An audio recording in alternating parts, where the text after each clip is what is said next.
Hello, আসসালামু আলাইকুম। শখের খামার ফরিদপুর ইউটিউব চ্যানেল থেকে ছোট্ট একটা শর্ট ভিডিও নিয়ে চলে আসলাম।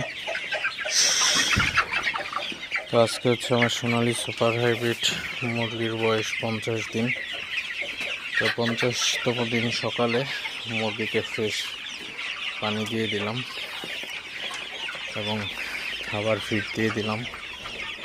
তো ওয়েদারটা মাশাআল্লাহ খুবই ভালো। 3-4 দিন যাবৎ ফ্যান লাগতেছে না ঘরে।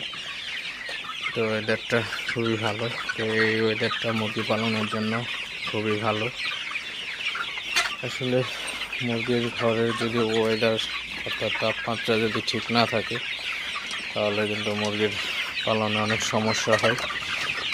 মুরগি কিন্তু ঠিকমতো ওজন আসে না বেশি গরম থাকলে, আবার একদম ঠান্ডা থাকলেও কিন্তু মুরগির ঠান্ডা লেগে যায়। তো মুরগি পালনে